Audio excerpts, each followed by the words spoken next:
அன்பார்ந்த தோழர்களே, இந்த பைனான்ஸ் கம்பெனிலாம் எப்படி உழைக்கக்கூடிய மக்களை ரத்தத்தை உரிவது போல உறிஞ்சி சுரண்டுது அப்படிங்கிற சாட்சிகளுக்காக அநியாயத்தை கேட்டு மக்கள் மன்றமும் கம்யூனிஸ்ட் கட்சிகளும் இணைந்து இப்படி ஒரு ஆர்ப்பாட்டத்தை முன்னெடுத்ததற்கு உண்மையாகவே அவங்களுக்கு நன்றி சொல்றேன். ஏன்னா காஞ்சிபுரம் மாவட்டம், செங்கல்பட்டு மாவட்டம், திருவண்ணாமலை மாவட்டம், ராணிப்பேட்டை மாவட்டம் போன்ற பகுதிகளில் வசிக்கக்கூடிய பழங்குடி மக்கள் மழை வந்தால் உண்டு உறங்குவதற்கு ஒரு ஓலை குடிசை இல்லாத இந்த மக்களை, உடுத்துவதற்கு மாற்று உடை கூட இல்லாத இந்த மக்களை, கல்வி அறிவு என்றால் என்ன என்று தெரியாத இந்த மக்களை, வெளி உலகம் என்னவென்று தெரியாத இந்த மக்களை, ஆற்றங்கரை ஓரத்திலும் ஏரிக்கரை ஓரத்திலும் வசிக்கக்கூடிய இந்த மக்களை,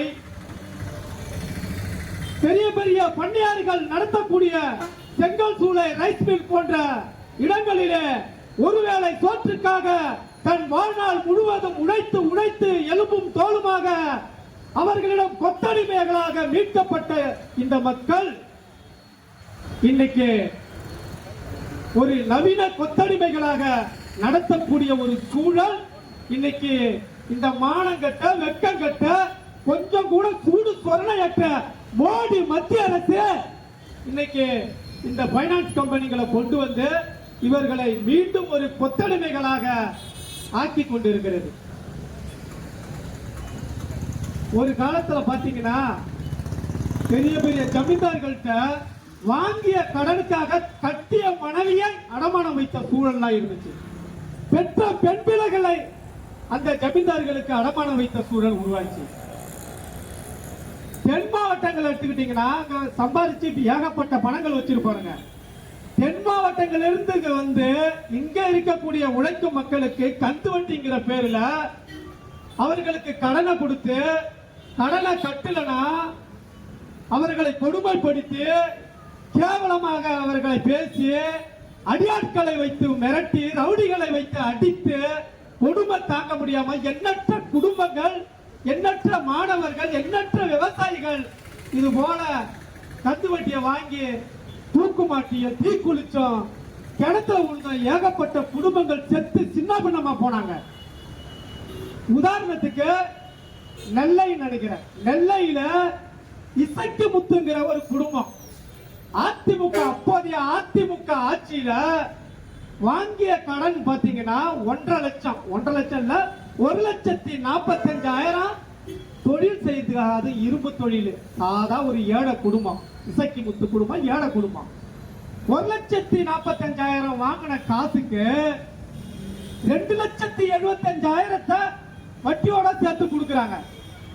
ஆனா அந்த கந்து வட்டிக்காரன் வட்டி பத்தாதுன்ட்டு அவங்க அடியாட்களை வைத்து மிரட்டி மிரட்டி அந்த கொடுமை தாங்க முடியாம அந்த பகுதியில் இருக்கக்கூடிய இன்ஸ்பெக்டர் கிட்ட போயிட்டு மனு கொடுக்கறாங்க. இந்த கந்து வட்டி குடும்ப தாங்களே எங்க குடும்பத்தை போட்டு சின்ன பின்னமாக்குறானுங்க, நடவடிக்கை எடுங்க யா அப்படின்னு அந்த இன்ஸ்பெக்டர் கிட்ட மனு கொடுக்கறாங்க. ஆனா அந்த இன்ஸ்பெக்டர் அந்த மனுவை கண்டுக்கல. இப்படி தொடர்ச்சியா கொடுமை பண்றதுனால ஒரு முறை இருமுறை என்ன 5 முறைக்கு மேல மனு கொடுக்கறாங்க. ஆனா அந்த மானங்கட்ட இன்ஸ்பெக்டர் ஒரு வாட்டி கூட அந்த மக்களை பத்தி சிந்திக்கல. பிறகு என்ன பண்றாங்கன்னா கலெக்டர் கிட்ட போயிட்டு மனு கொடுக்கறாங்க. ஐயா இந்த மாதிரி கொடுமைகள்லாம் நடக்குது, இந்த கந்து வட்டிக்கார மேல நடவடிக்கை எடுங்கட்டு கலெக்டர் கிட்ட மனு கொடுக்கறாங்க. கலெக்டர் என்ன பண்றாரு, அந்த மனுவை எஸ்பிக்கு ஃபார்வர்ட் பண்றாரு. எஸ்பி என்ன பண்றாரு, டிஎஸ்பிக்கு ஃபார்வர்ட் பண்றாரு. டிஎஸ்பி என்ன பண்றாரு, மறுபடியும் அந்த இன்ஸ்பெக்டர் கிட்ட அந்த மனுவை வந்து ஃபார்வர்ட் பண்றாரு. அந்த இன்ஸ்பெக்டர் என்ன பண்றான், போனை போட்டு அந்த இசைக்கு முத்து குடும்பத்துக்கு போனை போட்டு வாய்க்கு வந்தபடியெல்லாம் என்னென்ன கேள்வி கேட்கணுமோ, எவ்வளவு திட்டணுமோ, எவ்வளவு அசிங்கப்படுத்தணுமோ அவ்வளவு கேள்விகளை கேட்கறான் பாதிக்கப்பட்ட குடும்பத்தை இன்ஸ்பெக்டர். ஏன்னா கந்து வட்டிக்காரனுக்கு எல்லாம் கணக்கு பிள்ளையா இருக்கிறதா எவனு பாத்தீங்கன்னா இந்த போலீஸ்காரனுங்க தான். கந்துவட்டிக்காரனுக்கு கட்ட பஞ்சாயத்து பண்ணி மக்களுக்கு காசை வாங்கி கொடுக்குறத கட்ட பஞ்சாயத்து பண்றவங்க இந்த போலீஸ்காரனுங்க தான். அன்னைக்கு இல்ல, இது நடந்தது அதிமுக ஆட்சியில 2017 நடந்த சம்பவம். ஆனா இன்னைக்கு வரைக்கும் இந்த கந்துவட்டிக்காரனுக்கும் இந்த மாதிரி பைனான்ஸ் கம்பெனிக்காரனுக்கும் கணக்கு புள்ள வேலை பார்க்கறதோ அடியால் வேலை பார்க்கறதோ கட்ட பஞ்சாயத்து பண்றதோ போலீஸ்காரனுங்க மட்டும்தான். அதனாலதான் அவனுங்க ராஜ்யம் தமிழ்நாட்டுல தலை தூக்கிக்கிட்டு இன்ன வரைக்கும் இந்த திமுக ஆட்சியிலையும் இந்த சூழல் நிலவிக்கிட்டு இருக்குதுங்க. ஆனா அந்த குடும்பம் என்ன பண்ணுச்சு, மீண்டும் அந்த போலீஸ்காரன்ட்டே போனதுனால அந்த போலீஸ்காரன் அவங்களை திட்டத்தினால மறுபடியும் மண்டே பெட்டிஷன் போறதுக்காக மறுபடியும் அதே கலெக்டர் ஆபீஸ்ல போயிட்டு மனுவை எழுதிக்கிட்டு இசைக்கீர் முத்துவோட மனைவி அவங்க பிள்ளைங்க 2 பேரு 10 வயது குழந்தைங்க, பெண் பிள்ளைங்க, அவங்க கூட்டுட்டு போயிட்டு மனு கொடுக்குற மாதிரி கொடுத்து கையில வச்சிருந்த மண்ணெண்ணெய் எடுத்துக்கிட்டு அங்கேயே ஒரு காலையில 10 மணிக்குங்க வேலை நேர பகுதியில அவங்க மண்ணெண்ணைய ஊத்திக்கிட்டு அங்கேயே எரிஞ்சு சின்ன பண்ணமா சுக்குநூறா போனாங்க. அத்தனை மக்களும் வேடிக்கை பார்த்துச்சு. அப்போதைய அதிமுக அரசு கலெக்டரும் வேடிக்கை பார்த்தாரு, எஸ்பி வேடிக்கை பார்த்தாரு. அப்படியே எரிஞ்சு சாம்பலா போனாங்க. இன்னைக்கும் அந்த காட்சிகள்லாம் நம்ம கண்ணு முன்னாடி நிக்குது. அப்ப எண்ணற்ற இயக்கங்கள்லாம் போராடினாங்க. கம்யூனிஸ்ட் கட்சிகள் முதற்கொண்டு, மக்கள் மன்றம் முதற்கொண்டு போராடினாங்க. என்ன பண்ண முடிஞ்சது? இன்னைக்கு வரைக்கும் அதுக்கு தீர்வு இருக்குதா? துளி கூட கிடையாது. ஏன்னா இது அரசு ஆதரவோட நடக்கிறதுனாலதான் இன்ன வரைக்கும். இப்ப நம்ம அண்ணன் பாரு அண்ணன் சொன்ன மாதிரி அப்போ ஒரு 2013 ஒரு சட்டம் போட்டாங்க. கந்துவட்டி கொடுமையால பாதிக்கப்பட்டா புகார் கொடுத்தா அது உண்மைன்னு தெரிஞ்சா கந்துவட்டிக்காரன் மேல 3 வருஷம் வரைக்கும் சிறை தண்டனை. ஆனா 2013 போட்ட சட்டம் இன்னைக்கு 2025 இருக்கிறோம். ஆனா இதுவரைக்கும் ஒரு வழக்காவது தமிழ்நாட்டில் பதிவாயிருக்குன்னா பாத்தீங்கன்னா இன்ன வரைக்கும் ஒரு வழக்கு கூட பதிவு பண்ணல. எப்படி அப்ப இந்த கந்துவட்டி எல்லாம் ஒழியும் சொல்லுங்க பாப்போம். அதற்கு பிறகு பாத்தீங்கன்னா நம்ம இப்ப சமீபத்துல கூட இந்த ஆருத்ரா ஐயப்ப சென்ட்லாம் மக்கள்கிட்ட ஆசையா காட்டி, ஏன்னா மக்கள் வந்து கொரோனாவுக்கு அப்புறம் எந்த வருமானமும் கிடையாது, நிறைய கம்பெனிகளை இழுத்து மூடிட்டான், நிறைய தொழில் எல்லாம் வந்து பாதிக்கப்பட்டு நிறைய தொழில்கள் எல்லாம் வந்து இழுத்து மூடிட்டாங்க, மக்களுக்கு வேலை வாய்ப்பு இல்லை. இந்த கொரோனா காலகட்டத்தில் இந்த ஐஎஃப்எஸ்ஐ ஆருத்ரா போன்ற நிறுவனங்கள்லாம் வந்து 1 லட்சம் ரூபாய் போட்டீங்கன்னா 1 லட்சம் ரூபாய்க்கு மாசம் 30,000 தரன்னு சொல்லி மக்கள்கிட்ட ஆசையை காட்டி எண்ணற்ற ஏழை குடும்பங்கள்லாம் வாரி வாரி சொத்தை வித்து நகையை வித்து போட்டு இந்த நகையை வித்து 1 லட்சம் இல்ல 2 லட்சம் இல்ல 10 லட்சம் 20 லட்சம் 50 லட்சம் முதற்கொண்டு போட்டாங்க. நடுத்தர குடும்பம்லாம் சாதா ஏழை மக்கள் உழைக்கக்கூடிய மக்கள் 1 லட்சம் 2 லட்சம் போட்டாங்க. அவங்க மட்டுமா போட்டாங்க? இங்க இருக்கிறானுங்க காஞ்சிபுரம் மாவட்டத்தில் போலீஸ்காரனுங்க, ஒட்டுமொத்த போலீஸ்காரனும் அந்த ஆருத்ரா ஐயப்ப பல லட்சங்களை போட்டானுங்க. இதை விட கொடுமை என்னன்னா நிறைய போலீஸ்காரங்க வேலையை விட்டே ராஜினாமா பண்ணிட்டு போனானுங்க. உண்மையா பொய்யான்னு நீங்க வேணா விசாரிச்சு தெரிஞ்சுங்க. இந்த காஞ்சிபுரம் போலீஸ ஏன் தெரியுங்களா? காலம் 1 மாசம் ஃபுல்லா உழைச்சா உடம்பு 5,000 20,000 தான் சம்பளம் கிடைக்குது. 1 லட்சம் ரூபாய் போட்டா மாசம் 30,000 கிடைக்குதுன்னு வேலை ரிசைன் பண்ணிட்டு போனாங்க. போலீஸ்காரர் மட்டுமல்ல, எத்தனையோ அரசு ஊழியர்கள், அரசு அதிகாரிகள், ஏன் எம்எல்ஏ முதற்கொண்டு வேற சொல்ல விரும்பல, எம்எல்ஏ முதற்கொண்டு கோடிக்கணக்கான ரூபாயை ஆருத்ராவிலும் ஐயப்பத்தையும் போட்டு ஒட்டுமொத்த பணத்தையும் சுருட்டிக்கிட்டு 1 கோடி 2 கோடி அல்ல பல ஆயிரம் கோடியை சுருட்டிக்கிட்டு போயிட்டு இன்னைக்கு ராஜ வாழ்க்கை வாழ்ந்துகிட்டு இருக்கிறானுங்க. ஏன் அவனால தண்டிக்க முடியல? எவனை தண்டிச்சீங்க? இன்னைக்கு பாதிக்கப்பட்ட பல ஆயிரம் மக்கள், ஏகப்பட்ட பேரு படிச்சவன், படிப்புக்காக காசை சேர்த்து வச்சிருந்தவன் அதுல பணத்தை போட்டு பணத்தை சுருட்டினவனை தூக்கு மாட்டி செத்து போனான், ரோட்ல விட்டு செத்து போனான், கிணத்துல விட்டு செத்து போனான், தீக்குளிச்சு செத்து போனான். பல பேர் கிட்டத்தட்ட 50க்கும் மேற்பட்டோரு அந்த ஆருத்ரா ஐயப்ப பணம் போட்டவன் செத்து போனான். இன்ன வரைக்கும் 3-4 வருஷம் ஆகுது. இது வரைக்கும் அப்போதைய அரசு சரி இப்போதைய திமுக அரசு ஏதாவது நடவடிக்கை எடுத்து பாதிக்கப்பட்ட மக்களுக்கு பணத்தை வாங்கி கொடுத்திருக்கீங்களா? இல்ல. ஏன் வாங்கி கொடுக்கல? ஏன்னா அவனுக்கு மாமா வேலை பார்த்தவனுங்களே இவனுங்க தான், அவனை பாதுகாக்கிறது இவனுங்க தான். அண்ணன் தம்பி 2-3 பேரு சோகன் ஏதோதான் பேர் சொல்றாங்க. 2 பேரு, ஒருத்தவன் பிஜேபியில போய் பல ஆயிரம் கோடியை நம்ம மக்கள்கிட்ட புடுங்கின காசை கொடுத்து பிஜேபி காரங்க போய் செட்டில் ஆயிட்டான். ஒருத்தவன் நம்ம தமிழ்நாட்டுக்கு பெருமை சேர்த்துச்சு பாருங்க செஸ் போட்டின்னு. அந்த செஸ் போட்டிக்கு ஸ்பான்சர் பண்ணவனே இந்த ஐஎஃப்எஸ் ஆருத்ரா பண்ற திருட்டு போன பாருங்க, அவன் தான் இந்த செஸ் போட்டிக்கு ஸ்பான்சர் பண்ணவன். மறுக்க முடியுமா இந்த அரசு? திமுக அரசு மறுக்க முடியுமா? எது செஞ்சாலும் பார்த்துக்கிட்டு வேடிக்கை பார்த்துட்டு போறதுக்கு நாங்க என்ன ஜான் அடிக்கிற அரசியல் கட்சிகளா? மக்களுக்காக பணி செய்ய வந்திருக்கிறோம். கேள்வி கேட்பான். இன்ன வரைக்கும் அவனை பாதுகாத்துட்டு இருக்குது இந்த அரசு. அண்டிக்கப்பட்டாங்களா அவனை ராஜ வாழ்க்கை வாழ்ந்துட்டு இருக்கிறானுங்க. ஏங்க முதல்ல யார் வந்து இப்ப இந்த மக்கள்லாம் இருக்காங்களா, யார் வந்து லோன் கேட்டான்? இந்த மோடி சொல்லிட்டான், எங்க டாடி சொல்லிட்டு இந்த பைனான்ஸ்காரங்க வரவங்களை என்ன சொல்றாங்க, எங்க அப்பன் சொல்லிட்டான் எந்த ஒரு ஆதாரமும் தேவையில்லை, வெறும் ஆதார் கார்டு இருந்தா போதும், வந்து அப்படியே தொலையா 1 லட்சத்தை உங்களுக்கு நாங்க கொடுக்குறோம், நீங்க கட்டிடலாம். 1 லட்சத்துக்கு எவ்வளவு வட்டி வாங்குறானுங்க? 1,75,000 வாங்குறானுங்க. எவன் அப்பா விட்டு காசை கொடுக்குறீங்க? மோடி அப்பா விட்டு காசா? முதல்ல ஒன்றிய அரசு மாநில அரசு, ஒன்றிய அரசுக்குன்னு ஏதாவது வருமானம் இருக்குதுங்களா? ஒன்றிய அரசுக்கு எந்த ஒரு வருமானமும் கிடையாது. அப்ப ஒன்றிய அரசுக்கு எங்க இருந்து வருமானம் வருது? நீ மாநில அரசுகிட்ட பிச்சை எடுக்கிற காசு. மாசம் மாசம் எனக்கு நீ பிச்சை கொடு, 10% வரி கொடு, மாசம் மாசம் நான் வாங்கிக்கிட்டு மாசம் மாசம் ஓ செலவுக்கே நான் கொடுக்குறேன்ட்டு இந்த கேடு கட்ட வெக்க கட்ட மோடி அரசு இந்த வரி ராணியை வச்சு நமக்கு பிச்சை போடுதான். நாம போட்ட பிச்சை பணத்தை நமக்கே கொடுக்குறங்கிற பேர்ல வரியை வாங்கிட்டு இந்த வரி பணத்தை இந்த கேடு கட்ட பைனான்ஸ் கம்பெனிக்காரர்கிட்ட கொடுத்து கோடி கோடியா கொள்ளடிக்கிறதுக்கு இந்த வழியை செஞ்சிருக்கு. மத்திய அரசுக்கு வருமானம் வரக்கூடிய எல்ஐசியை வித்துட்டான். எந்த வருமானமும் கிடையாது. இன்னைக்கு மத்திய அரசுக்கு வருமானம் தரக்கூடியது இந்தியாவில் இருக்கிற மாநில அரசுகள் தான். அதுவும் குறிப்பா பாத்தீங்கன்னா உத்தரப்பிரதேசமும் தமிழ்நாடு தான் மத்திய அரசுக்கு வரிய கொடுக்குது. ஆனா வரிய நாம கொடுக்கிறோம். ஆனா நமக்கு வறுமைன்னு வரப்போ, நமக்கு நிதி பற்றாக்குறை வரப்போ இந்த ஒன்றிய அரசு பெரும் பெரும் மழை வெள்ளம் வந்துச்சு. அப்ப நம்ம பிச்சை எடுக்காத குறையா நம்ம கேட்டோம். பாதிக்கப்பட்ட மக்களுக்கு 10,000 கோடியை கொடுக்கையான்னு நம்ம முதலமைச்சர் கேட்டாரு. ஆனா இந்த வரிராணி கொடுத்தானா? கொடுக்கல. மோடி கொடுத்தானா? கொடுக்கல. எவன் விட்டு போறான்? நாம வரி பணத்தை வாங்கிட்டு கோடி கோடியா கொள்ளடிக்கிறான். இவங்க இந்த பிஜேபி காரர்களுக்கு ஒரு வழக்கம் இருக்குதுங்க. என்னன்னா பிஜேபியில பல லட்சம் பேர் பல கோடி பேரை உறுப்பினரா சேர்த்துட்டோம்னு சொல்லுவான். என்ன பண்ணுவான்? தெருவுக்கெல்லாம் போயிட்டு ஒவ்வொரு சாதா உழைக்க மக்கள் இருக்கக்கூடிய கிராமங்களுக்கு போயிட்டு என்ன பண்ணுவான்? ஐயா, மோடி பிரதமர் வீடு கட்டி திட்டம் இருக்குது, உங்களுக்கு 5 லட்சம் ரூபாய்க்கு வீடு கட்டி தரோம். வீடு கட்டி தரோம்னா நீங்க பிஜேபியில உறுப்பினரா சேருங்க பாருங்க. அவன் சரி 5 லட்சம் ரூபாய் வீடு வருதுன்னு மக்கள் என்ன பண்ணுவாங்க? உறுப்பினர் கார்டுல கை நாட்டு வச்சிருவாங்க. அடுத்து என்ன பண்ணுவான்? பிரதமரோட மருத்துவ காப்பீடு திட்டம் இருக்குது, பிஜேபி உறுப்பினரா சேருங்க.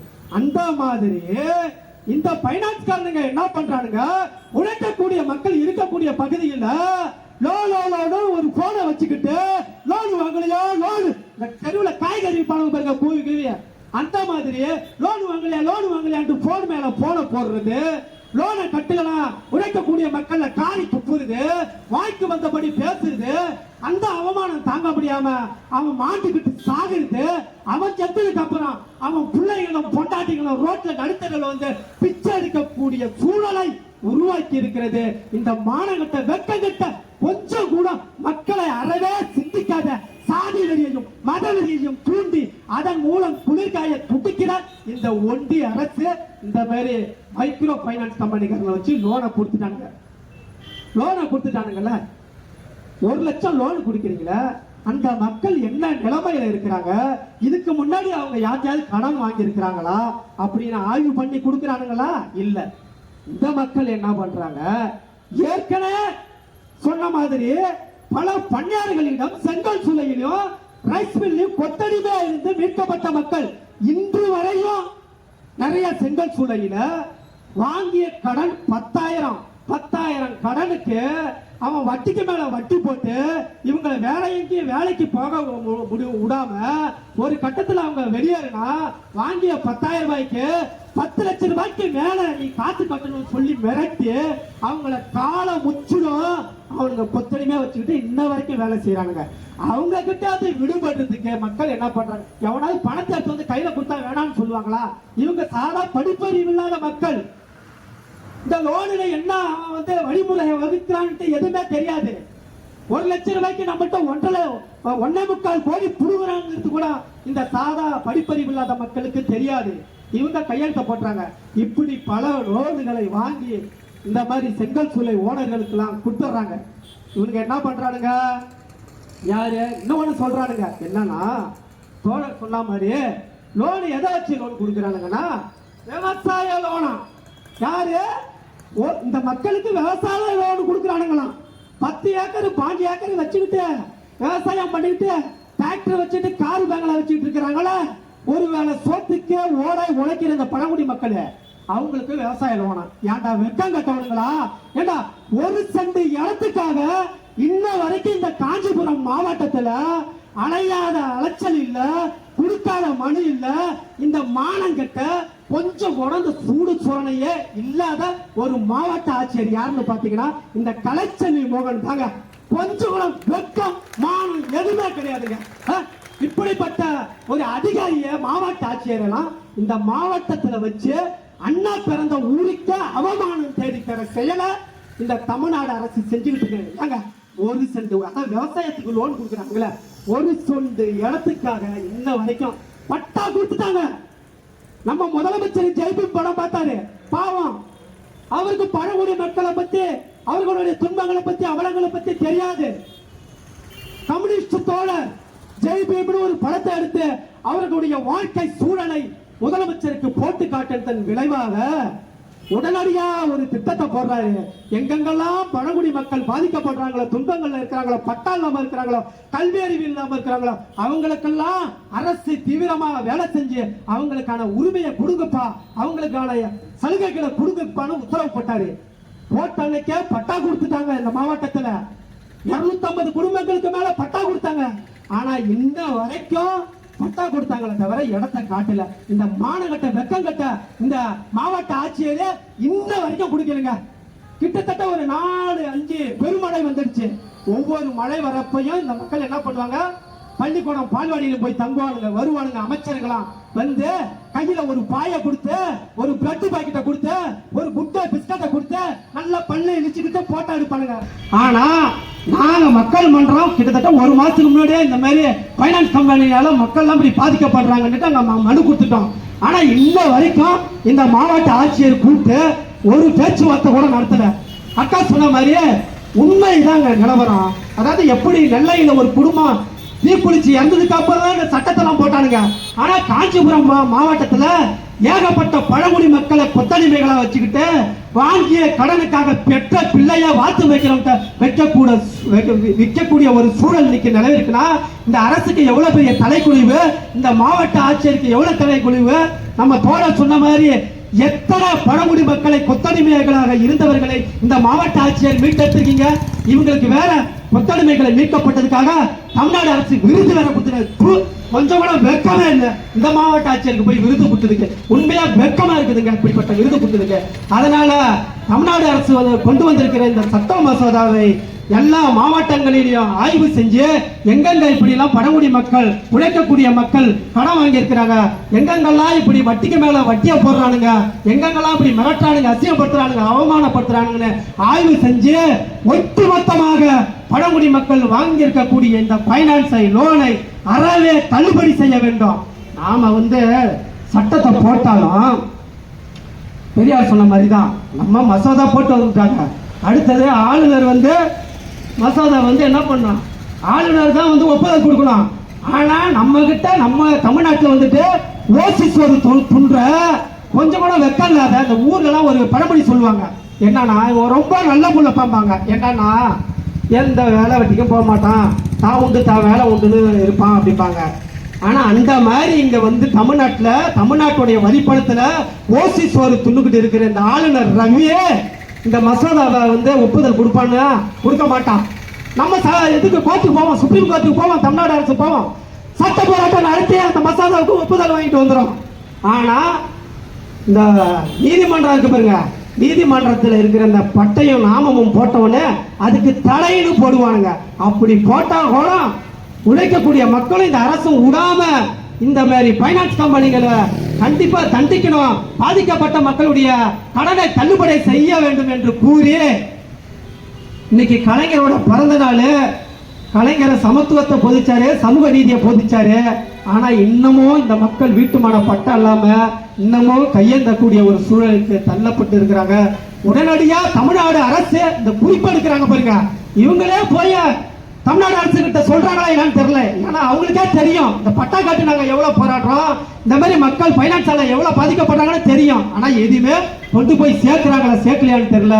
ஆகவே தோழர்களே, மாவட்ட நிர்வாகமே, தமிழ்நாடு அரசு இந்த ஒடுக்கப்பட்ட மக்களுக்கு உழைக்கக்கூடிய மக்களை வாட்டி வதைக்கக்கூடிய இந்த பைனான்ஸ் கம்பெனிகளில் இருந்து ஒரு விடுதலையை பெற்றுத்தர வேண்டும் என்று கூறி வாய்ப்புக்கு நன்றி கூறி விடைபெறுகிறேன். நன்றி.